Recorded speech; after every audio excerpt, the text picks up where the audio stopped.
Bonjour à vous et bienvenue dans notre émission télé préférée. Aujourd'hui nous sommes mardi. Comme d'habitude, nous présentons l'émission télé des entrepreneurs dénommée Planète des Affaires et aujourd'hui nous allons parler d'une thématique très intéressante. Il s'agit de la thématique université, emploi et entrepreneuriat en RDC. Déjà dans la première partie nous allons essayer de vous présenter l'interview parce que nous sommes passés sur le terrain. Nous avons vu quelques jeunes étudiants qui ont porter leurs propositions ou leurs propos sur la question de l'université, l'emploi et l'entrepreneuriat en RDC. Après ça, nous allons recevoir l'invité qui est le représentant provincial des étudiants au Nord Kivu, Salem Moukoko, qui va nous parler sur la thématique également. Et nous allons finir avec la rubrique Un petit plus où nous allons vous donner un petit cadeau à la fin de cette émission. Et voilà, déjà, nous vous remercions de suivre l'émission Planète des Affaires. Nous allons vous demander de nous écrire d'acquiser votre présence, de nous écrire sur notre numéro affiché sur le bas de votre écran et nous serons très ravis de vous lire pendant l'émission. Déjà, nous allons inviter la régie à nous préparer l'élément 1, donc l'élément avec lequel nous allons commencer, l'élément numéro 1. Et déjà avec cet élément, nous allons voir l'interview. Nous sommes passés sur le terrain, nous avons vu quelques étudiants. Ils ont apporté leurs propos sur la question de l'université, emploi et entrepreneuriat en RDC. Merci beaucoup la régie pour l'élément.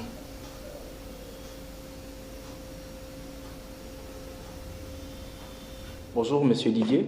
Oui, bonjour, cher Martin. Vous allez bien? Je vais très bien.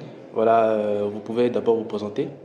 Mon nom est Didier Gassori, je suis étudiant à l'IPG Gom en LD Sciences économiques et gestion. Voilà, merci beaucoup. Nous sommes très ravis de vous recevoir aujourd'hui dans l'émission préférée des entrepreneurs. Voilà que nous sommes en train de parler aujourd'hui université, emploi et entrepreneuriat en RDC et nous aimerions savoir selon vous d'abord quelle est la relation que vous faites entre l'université et l'emploi. La relation que j'ai faite entre l'université et l'emploi. La relation que j'ai faite dans l'université, entre l'université et l'emploi, pour moi d'abord c'est l'idéal. Donc l'université, c'est une période de formation qui débouche soit à l'emploi. Voilà, donc l'université nous permet à trouver de l'emploi. Et dans l'idéal, bien sûr. Dans l'idéal. Et maintenant, quelle relation faites-vous maintenant entre l'emploi et l'entrepreneuriat?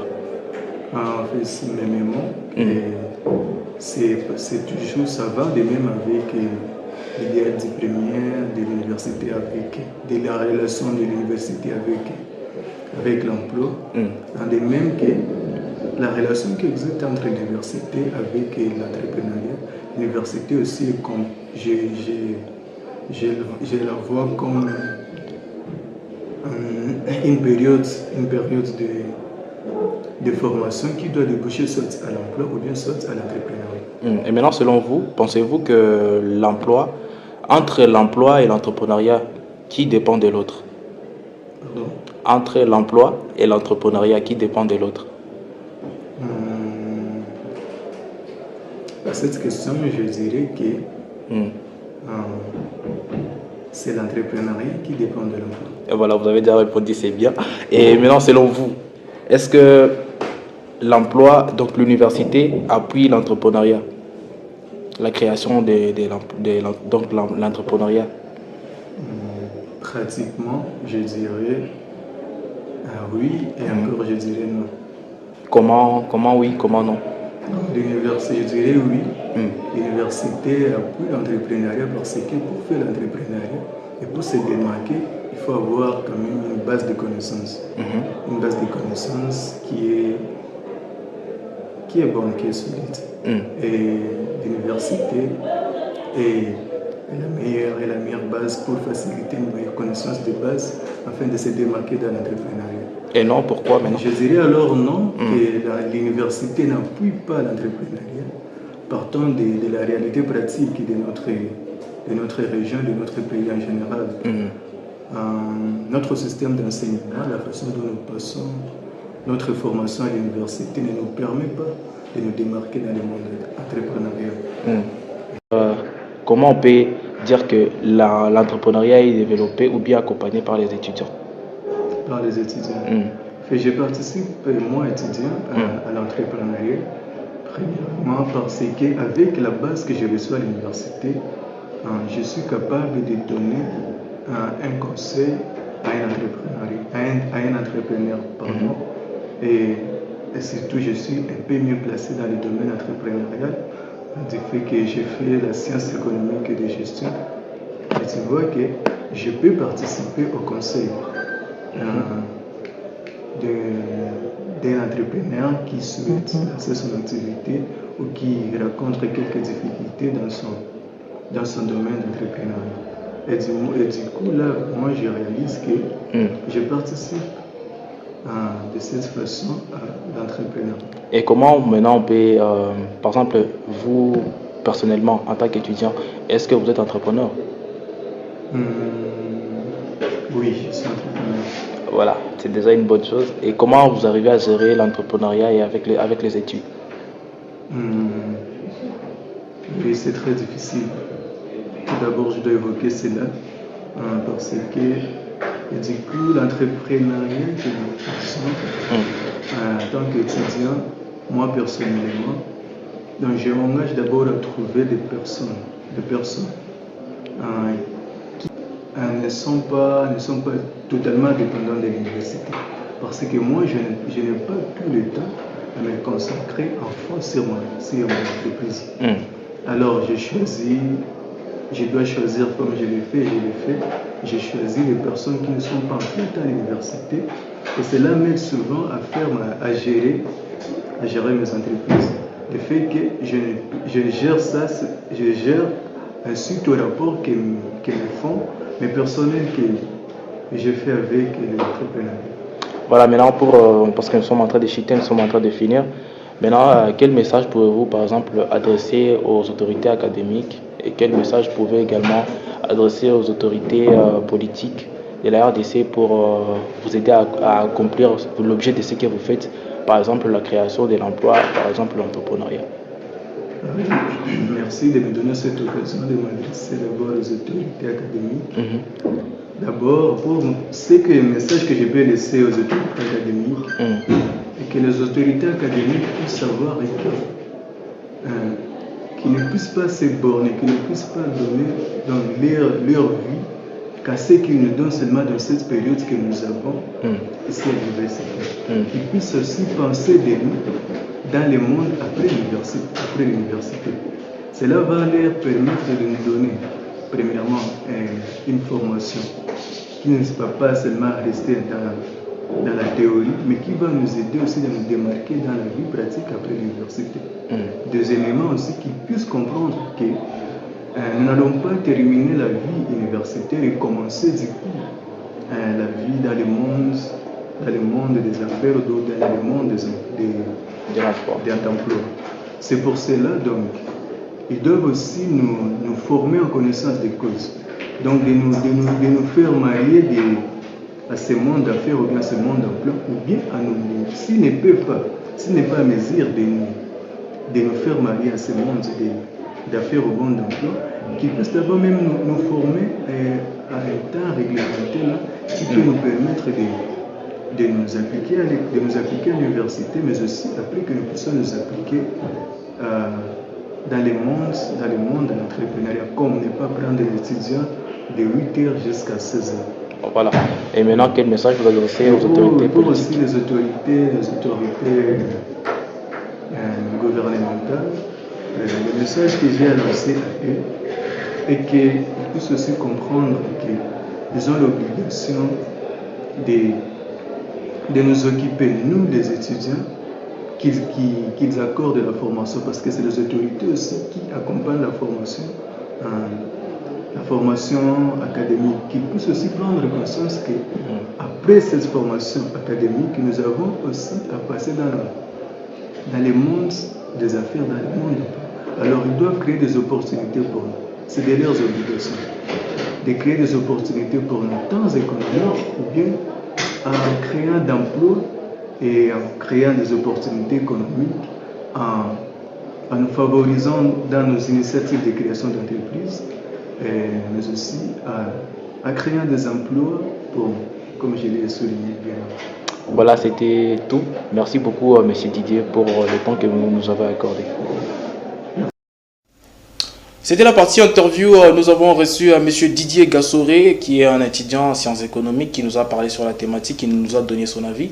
Et comme je l'ai dit tantôt, aujourd'hui, nous sommes avec le représentant provincial du Nord Kivu des étudiants, qui est M. Salem Moukoko, avec qui nous sommes ici dans les studios de Hope Channel Télévision.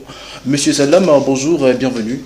Merci beaucoup, Monsieur Merdi. Voilà, aujourd'hui nous sommes très heureux de vous recevoir dans l'émission préférée des entrepreneurs, où nous sommes en train de parler université, emploi et entrepreneuriat en RDC. Déjà, nous aimerions savoir c'est qui la personne avec qui nous sommes au studio de Hope Channel Télévision. Avant de parler de la thématique, qui est M. Salem Moukoko? Alors, merci beaucoup. Alors, moi, c'est Salem Moukoko, comme vous m'avez présenté tantôt. Je suis le président provincial des étudiants de la province du Nord Kivu.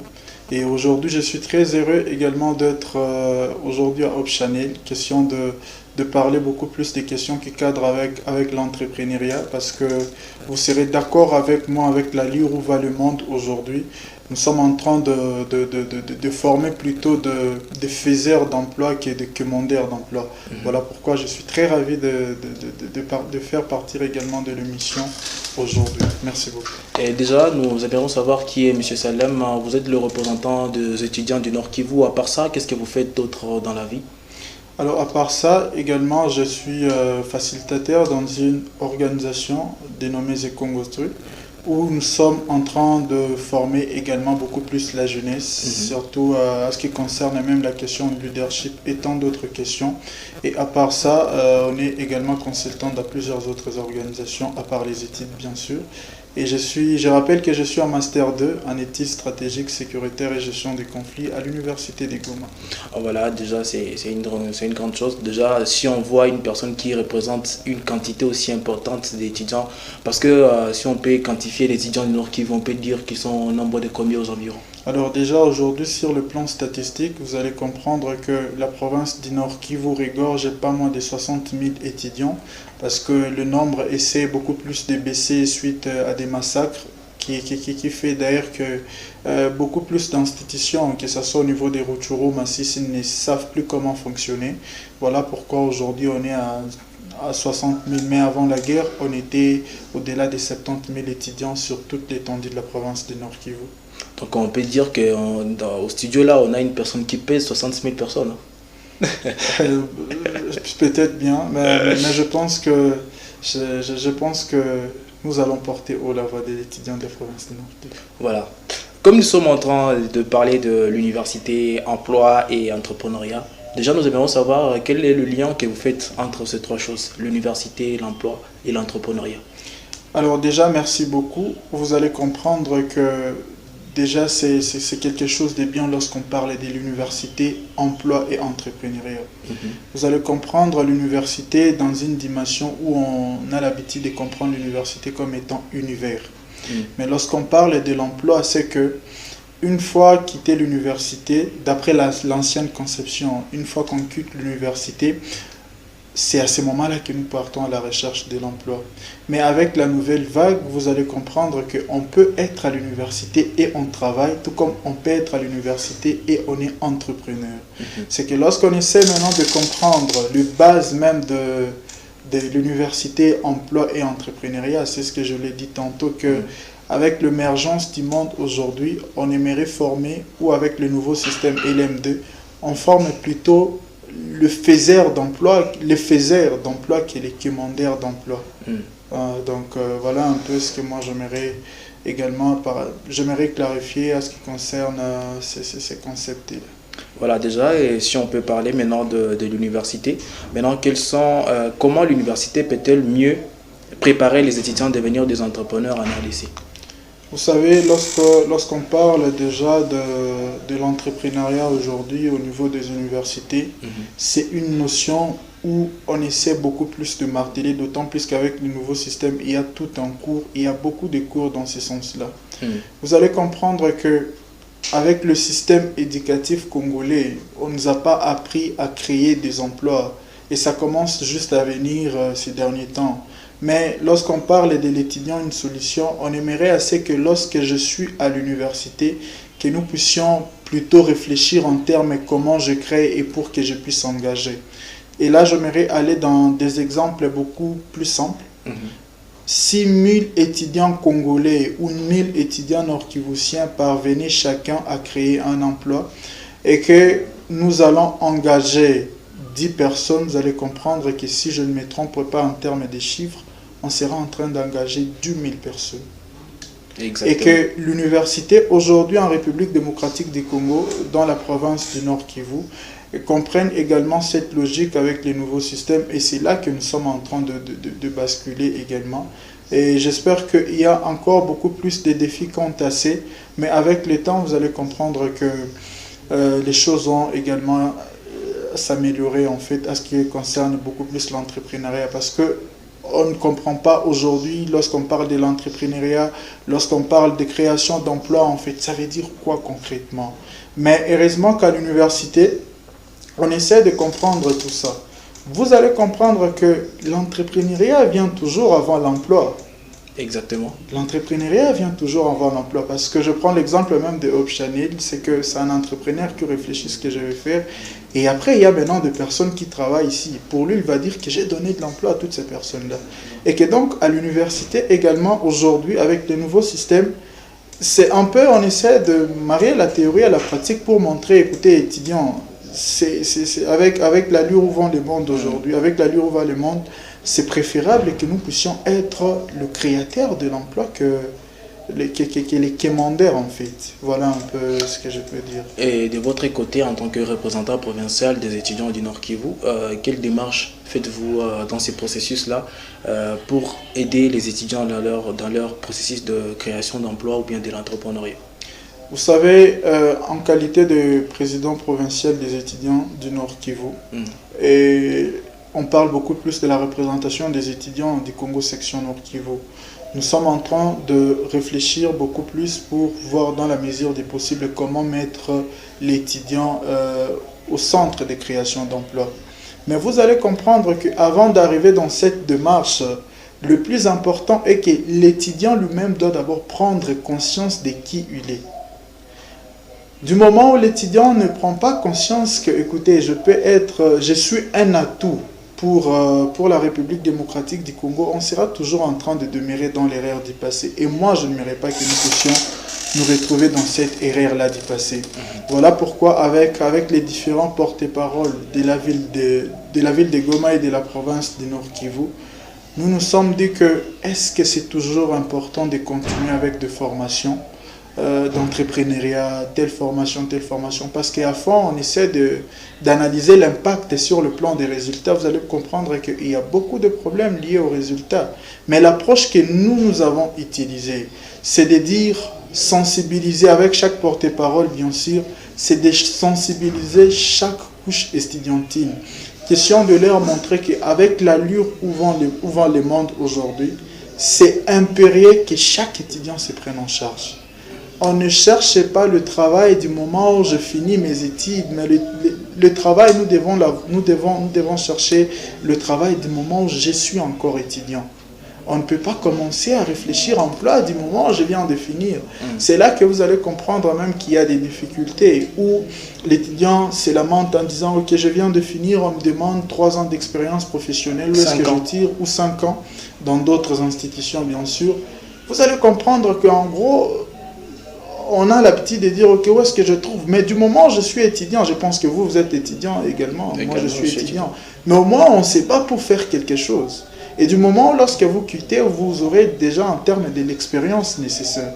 Vous allez comprendre que tout se résumerait également dans la prise de conscience. Et nous avons commencé à mettre déjà la batterie en marche d'abord pour sensibiliser les étudiants de prendre conscience et après sensibiliser les étudiants pour qu'ils deviennent des créateurs et non des commandeurs d'emploi. Mais à part ça, si on observait à l'étranger, on observait les autres pays, par exemple les pays occidentaux, il y a une facilitation pour les étudiants. Par exemple, il y a les jobs étudiants. À part les jobs étudiants, il y a une façon de faire pour que les étudiants puissent quand même, à part les études, ils puissent aussi être dans le monde de l'emploi et aussi créer leurs propres entreprises. Mais on observe ici chez nous à Goma, en particulier, que l'étudiant il est souvent pris par les études. Du matin au soir comme un travailleur et il n'a pas le temps de s'occuper autrement. Selon vous, est-ce qu'il y a moyen de changer les choses ou bien les choses doivent rester comme ça? Au départ, si vous avez bien suivi, je parlais de problèmes des systèmes également. Il y a un problème, un grand problème lié au système. Mais si je peux me permettre de citer ici ou de prendre l'exemple de l'université de Goma, qui venait de mettre en place les jobs étudiants, où il y a certains étudiants qui essaient de travailler et qu'en contrepartie, l'université octroie des bourses à ces étudiants-là. C'est quelque chose de bien déjà. Où il y a certains étudiants réservistes qui étaient allés à la formation à Kisangani, lorsqu'ils reviennent, l'université les engage et ils commencent à travailler aujourd'hui. C'est quelque chose de bien déjà. Mais vous allez comprendre que à côté de ça, c'est aussi important aujourd'hui pour nous, la classe estudiantine, de se dire que peu importe le système, parce qu'on ne doit pas seulement se lamenter à tout moment. Je ne vois pas une institution qui étudie de 8h jusqu'à 18h, je ne vois pas. À moins que vous arrivez à 18h parce que vous êtes de vacations soir. Mais vous allez comprendre que la plupart des institutions ici, dans la province du Nord Kivu, et plus particulièrement dans la ville de Goma, s'efforcent de libérer les étudiants à 15 ou 16 heures aussi.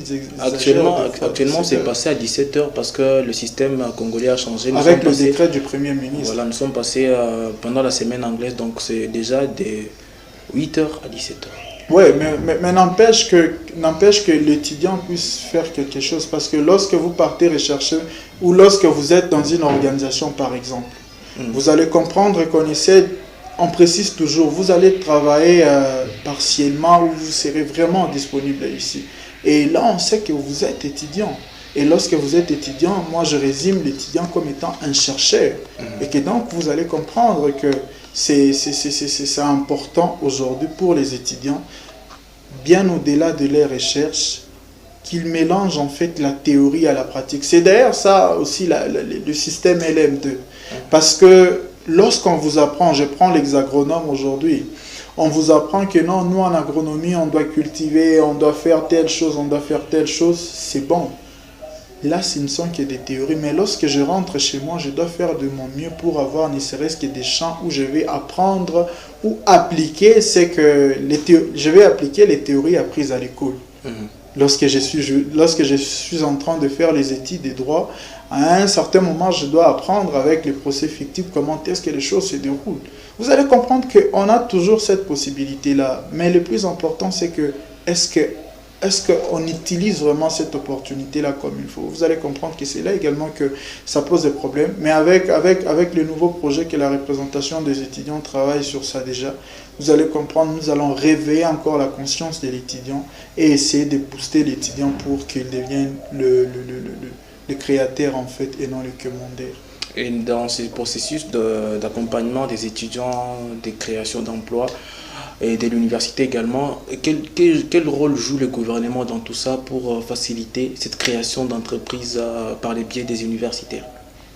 Vous savez, lorsqu'on parle de problèmes au niveau macro, certes le gouvernement a sa part de responsabilité, mais moi j'ai toujours appris que lorsqu'on est universitaire, on ne doit pas que plairer ou pleurnicher et tout, mais à un certain moment, on doit être aussi en mesure de proposer des pistes et des solutions concrètes en fait.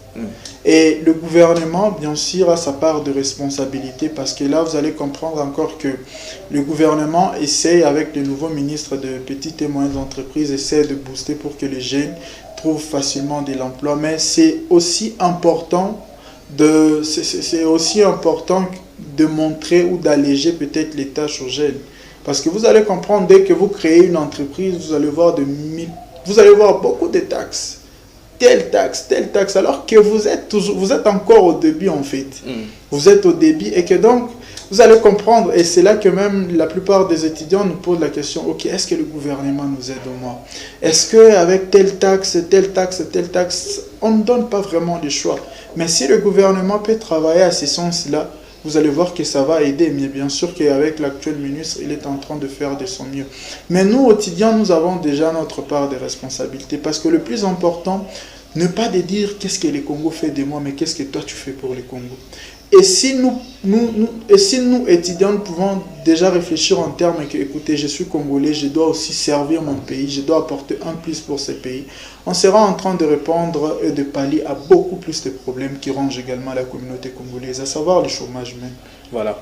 Et dans les cadres de perspectives d'avenir, selon vous, quelles sont les perspectives d'avenir pour le jeune diplômé pour souhaiter se lancer dans l'entrepreneuriat en RDC? Donc, quelles sont leurs perspectives d'avenir? Si on peut parler de la représentation provinciale des étudiants, qu'est-ce que vous pouvez projeter après 10 ans, selon ce que vous êtes en train de mener comme action aujourd'hui, comme plaidoyer, tout ce qui va avec, dans le cadre de création d'entreprises et de combattre le chômage pour les étudiants?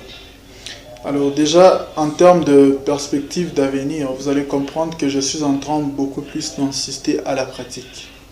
C'est que si on peut répondre d'une façon théorique, je vois après 10 ans les universitaires avoir leurs propres entreprises. Et c'est là que moi, j'aimerais y arriver. Certes, il y aura peut-être plusieurs défis qui vont se buter face à ça, mais le plus important serait de rester focus. Parce que la plupart de nos entrepreneurs ou la plupart des étudiants aujourd'hui se perdent vite de vue parce que voilà, il y a certains défis et du coup, au lieu de foncer, tu essaies de rester amorphe et tout ce qui n'est pas bon. Mais pour les jeunes diplômés, vous allez comprendre qu'ils viennent à l'université. Et des fois, même parmi les grands problèmes, c'est que nous, les jeunes aujourd'hui, surtout ceux qui viennent fraîchement de l'université, choisissent des filières par sentiment. Et avec le temps, vous allez voir qu'il y aura beaucoup plus de répercussions. Ouais, franchement, il y aura beaucoup plus de répercussions. Parce que je fais le droit, parce qu'il y a un de mes amis également qui fait le droit. Or, on ne doit pas rester sous cet angle-là. On doit plutôt d'abord connaître je suis fort dans quoi et qu'est-ce que je sais faire. Mais c'est là qu'il y a beaucoup plus de problèmes, il se pose beaucoup plus de problèmes. Et du coup, lorsque la personne arrive à l'université, vous allez comprendre qu'il y a beaucoup plus d'insuffisance. Ou lorsque même la personne termine le 5K à l'université, on lance la personne ne sait pas par où commencer. Et là, c'est un grand défi. Que j'aimerais même dire à nos jeunes finalistes aujourd'hui de très bien faire les choix de filière à l'université. Question de ne plus tomber dans l'horaire du passé. Certes, nous, en qualité de président des étudiants, on est là pour une année. Mais j'espère qu'avec le projet que nous sommes en train de mettre en place, les personnes qui viendront après nous vont essayer de continuer avec l'aide des différents présidents des étudiants ou des différentes institutions. Voilà, toujours dans le cadre de perspectives d'avenir, j'aimerais évoquer la question, c'est comme une suggestion parce que c'est une observation également. J'ai eu observé que dans d'autres pays, précisément le Nigeria, là où vous finissez comme étudiant, le projet que vous défendez en finissant, c'est le même projet qui sera financé, ça sera un projet d'entreprise. Est-ce que vous, en tant que représentant des étudiants, vous êtes en mesure de faire des plaidoyers dans ce sens, afin que, à chaque fois que les étudiants finiront leurs études, qu'ils puissent être en mesure de commencer quelque chose de palpable au sein de la communauté. Et comme ça, on verra la création de l'emploi.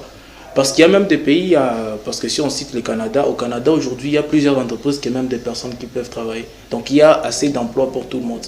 Et avec ces systèmes, je pense que nous pouvons arriver à avoir assez d'emplois en RDC. Alors vous, en tant que représentant des étudiants, est-ce qu'il y a moyen de faire un plaidoyer dans ce sens? Et si oui, est-ce que le gouvernement peut vraiment vous accompagner dans ce sens?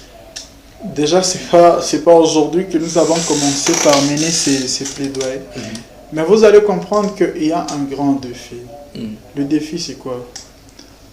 Normalement, lorsque quelqu'un défend par exemple des thèses, mémoires, des licences ou des masters, tout ce qui va avec, l'étudiant propose des pistes et des solutions.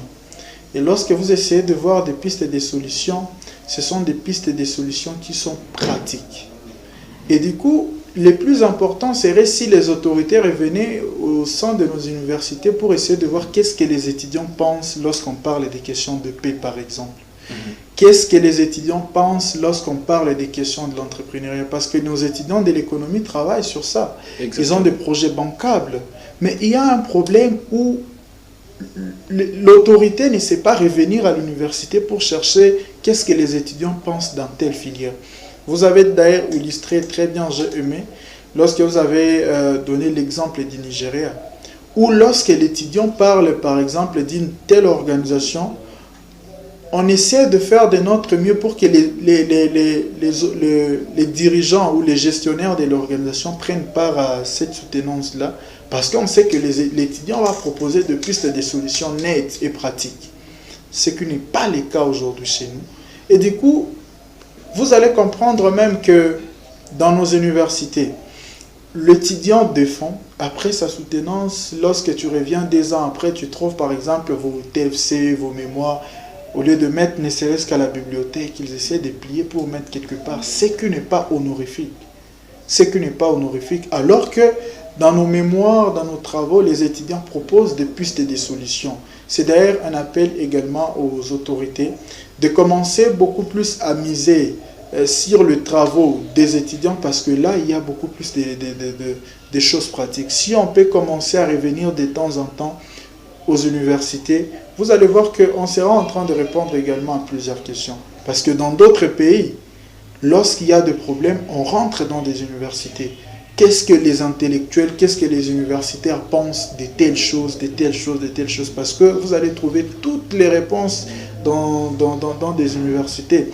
Mais du moment où les autorités ne font pas l'effort de retourner, de rentrer, pour essayer de voir qu'est-ce que les universitaires pensent également de ça, vous allez voir, ou vous serez même d'accord avec moi qu'il y aura ces problèmes-là qui vont persister. Mais nous, à notre niveau, nous n'allons pas cesser à mener des plaidoyers également auprès des autorités compétentes pour leur dire que l'étudiant est une solution et l'étudiant est à mesure de répondre aux différents problèmes qui rongent aujourd'hui la communauté congolaise et plus particulièrement la province du Nord Kivu.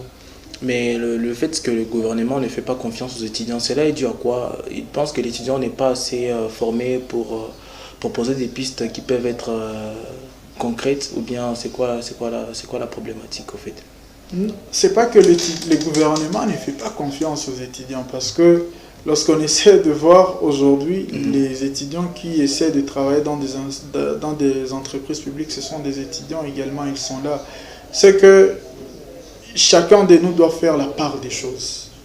Vous allez comprendre que le gouvernement doit beaucoup plus investir à l'étudiant. Chose drôle, c'est qu'il ne se passe pas. Je prends l'exemple simple avec nos amis de l'ISTA. C'est la mauvaise perception même que les gens ont de l'étudiant. Et on aimerait travailler avec d'autres PP sur l'image de l'étudiant de la province du Nord Kivu aujourd'hui. Vous allez voir les étudiants de l'ISTA en génie civil, en électricité et tout. Ils essaient de faire beaucoup plus des exploits ici, dans la province. Exactement. Mais comme les gens gardent toujours de mauvaises perceptions de l'étudiant, et que donc, lorsqu'il y a même des opportunités, on ne sait pas comment venir en aide ou on ne sait pas comment appuyer cet étudiant-là en termes de l'entrepreneuriat. Là, ce sont de mauvaises pratiques que les gens gardent toujours. Mais avec la nouvelle approche que moi j'appelle de nouveaux paradigmes aujourd'hui, vous allez comprendre que l'étudiant, partout où je passe, le discours qui est là, c'est que l'étudiant est une solution. C'est ce que je prends toujours. On doit cesser aujourd'hui de voir l'étudiant comme étant un problème, mais on doit arriver à un stade de considérer l'étudiant comme étant une solution au problème de la communauté, parce que les étudiants proposent de plus des solutions, mais du moment où, au sein de la communauté, au sein de nos autorités, on va commencer à croire que l'étudiant, voilà, c'est un barbare et tout, ce qui n'est pas le cas, et on sera en train toujours d'éternuer l'image de l'étudiant, alors que l'étudiant de la province du Nord Kivu mérite beaucoup plus de respect. Et lorsqu'on essaie de faire une comparaison, vous allez comprendre que les gens ont l'habitude de dire, voilà, l'étudiant à l'époque du président Mobutu, c'était comme ça. Mais lorsqu'on essaie de comprendre la cause, qu'est-ce qui fait qu'aujourd'hui l'étudiant ne garde plus ce même valeur-là? Vous allez voir, d'une partie c'est l'étudiant, mais la grande partie c'est également les autorités. Du moment où vous ne donnez pas beaucoup plus de considération à l'étudiant, ce n'est pas une très bonne chose. Avec nos autorités actuelles, je sens qu'il y a de l'effort dans ces côtés-là et j'espère qu'on va y arriver et que l'image que les gens avaient des étudiants avant, on aimerait vraiment que les gens ne pensent plus de l'étudiant du Nord Kivu comme étant un problème, mais considérons plutôt l'étudiant comme étant une solution. L'étudiant solutionnaire, déjà, moi, je retiens deux choses dans votre présentation, M. Salem, et que, premièrement, vous allez lutter, vous allez plaider pour les étudiants, en fait, qu'ils puissent être sur base de la création de l'emploi. Nous plaidons déjà. Donc vous allez continuer. Effectivement. Et deuxièmement, et que vous allez redorer l'image de l'étudiant du Nord Kivu, c'est ça? Effectivement. Déjà, c'est un très grand travail. Je ne peux que vous souhaiter bon vent dans ce travail-là et surtout courage. Merci. Vu que nous sommes là, nous sommes en train de parler université, emploi et entrepreneuriat en RDC. Nous aimerions que vous puissiez lancer un message parce que nous sommes en train de finir. Lancer un message premièrement aux étudiants, deuxièmement aux autorités académiques et troisièmement aux autorités politico-administratives de la République démocratique du Congo. Alors déjà, en termes de message aux étudiants, vous allez comprendre que je parle toujours de la prise de conscience.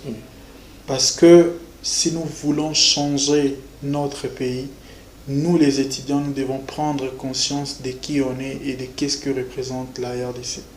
Vous allez comprendre que le Congo est grand et le Congo attend de nous de la grandeur également. C'est que du moment où on ne sera pas en train de réfléchir comme le Congo, comme la grandeur du Congo, on sera en train nous-mêmes de pleurnicher à chaque fois et que le problème, au lieu de trouver une solution, on sera plutôt en train de créer des problèmes. Mais avec la qualité qu'a l'étudiant de la province du Nord Kivu aujourd'hui, je vous garantis que dans 10 ans, dans 5-10 ans ici, on va réussir. Parce que la preuve en est que aujourd'hui, dans la ville de Goma, vous n'écoutez plus, voilà, les étudiants ont fait ceci, les étudiants ont fait cela. Et tout. Déjà, c'est une preuve déjà que l'étudiant de la province du Nord Kivu est en train de prendre conscience. Et aux autorités académiques, c'est que c'est toujours important de travailler main dans la main avec les comités des étudiants parce qu'il n'y a pas d'université sans étudiants, tout comme il n'y a pas également les étudiants sans les autorités académiques. C'est qu'à un certain moment, on doit comprendre qu'on est obligé de travailler ensemble, on est obligé de collaborer et nous devons à chaque fois également venir auprès où les étudiants doivent aller à chaque fois vers les autorités académiques pour travailler de plus en plus ensemble, mais aussi dans des universités, d'ailleurs dans d'autres universités également. C'est important si chaque comité de gestion réfléchissait en termes de jobs étudiants, comme vous l'avez dit d'ailleurs. Vous allez voir qu'on sera en train d'aider beaucoup plus les étudiants, parce qu'avec le combat que j'ai aujourd'hui et avec le gouvernement provincial du Nord Kivu, ça avance déjà. On aimerait à ce que le gouvernement prenne en charge les étudiants dont les parents vivent dans les camps de déplacés. Vous allez comprendre qu'il y a de ces étudiants-là, il y a des étudiants qui ont quitté Massissi, Rutshuru, et ils sont venus à Goma, d'autres étudient dans certaines universités parce que dans leurs universités respectives, voilà, ça ne fonctionne plus. Et qu'on aimerait à ce que ces étudiants-là soient exemptés de payer des frais académiques. C'est le grand combat que nous sommes en train de mener et nous sommes en train de plaider à chaque fois. Et avec le gouvernement provincial, pourquoi pas le gouvernement national, on a confiance que les choses vont marcher. Et pour nos gouvernants, pour le gouvernement central, que ce soit provincial, les étudiants ont des projets de société et les étudiants ont des projets bancables. Nous devons investir dans ces étudiants-là. Et pour investir en eux, vous devez nous aider à réduire d'autres taxes parce que ça n'aide pas les jeunes entrepreneurs que nous sommes aujourd'hui. Du moment où nous sommes en train de se battre, question de voir comment est-ce que nous pouvons également engager 2-3 petites personnes, mais du moment où il y a plusieurs taxes de l'État, vous allez comprendre qu'à un certain moment, je paye des taxes, je ne sais pas payer les personnes. Et du coup, en termes de rendement de travail, ça diminue également, ce qui n'est pas intéressant. Mais je pense qu'avec l'appel que nous venons de faire, nous devons toujours retenir que ce soit nous les étudiants, que ce soit les autorités. Le Congo est grand et nous devons également être de grands, où nous devons réfléchir en termes de la grandeur de la RDC. Nous devons arrêter de dire que qu'est-ce que le Congo fait pour moi, mais allons plutôt dans l'idéologie de dire qu'est-ce que moi je fais pour le Congo. Et si chacun de nous peut apporter sa pierre et sa contribution à l'édifice, vous allez comprendre qu'on sera dans la mesure du possible, en train de pallier beaucoup des problèmes qui rongent la communauté congolaise aujourd'hui. Voilà, c'était le président provincial des étudiants du Nord Kivu, M. Salem Moukoko, à qui nous disons merci beaucoup d'avoir accepté notre invitation. C'est moi qui vous remercie, monsieur le journaliste. Voilà, déjà, c'était la deuxième partie de notre émission et nous allons clôturer cette émission qui vous vient chaque mardi de 15h05 à 15h50 avec comme présentateur Merdi Bitibou. Nous allons clôturer l'émission avec la rubrique Un Petit Plus, qui est un petit cadeau que nous allons vous faire. Vous qui êtes à la maison, vous qui êtes un jeune qui aspire à l'entrepreneuriat, nous allons vous faire une recette sur la fabrication de charbon écologique. Chez vous à la maison, vous pouvez commencer ce business et vous faire un petit plus sur votre rentabilité ou bien même payer vos frais scolaires et tout ce qui va avec. Donc je demande à la régie de nous préparer l'élément 2 pour que nous puissions clôturer l'émission. Voilà, nous vous disons merci d'avoir suivi notre émission. Nous allons clôturer avec la deuxième partie qui est Un Petit Plus. Et à tous ceux qui nous écrivent, nous vous disons merci et continuez comme ça. Marquez votre présence avec le numéro qui est affiché sur le bas de votre écran.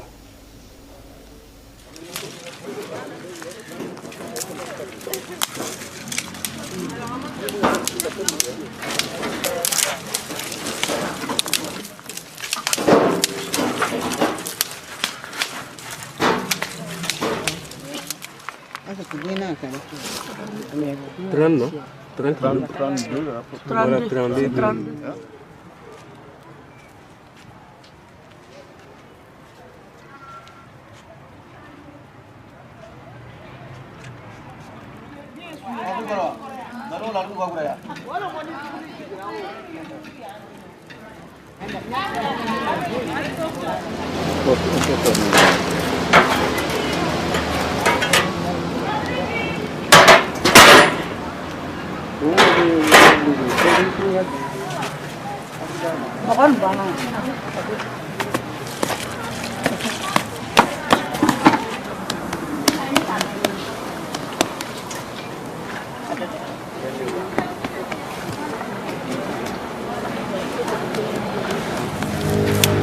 Ça a bien donné.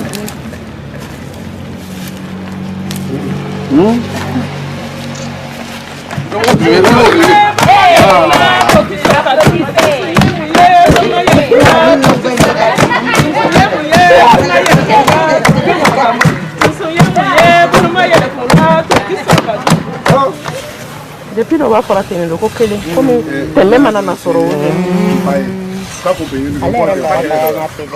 alana tene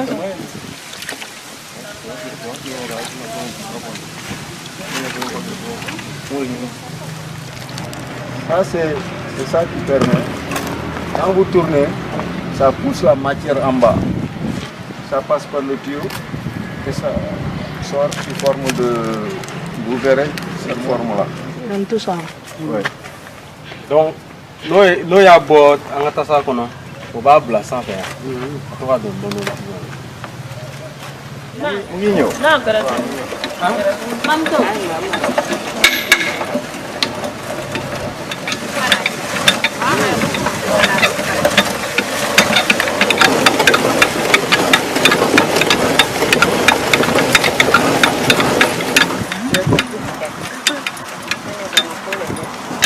Vraiment, mie ni mi job ko na tan.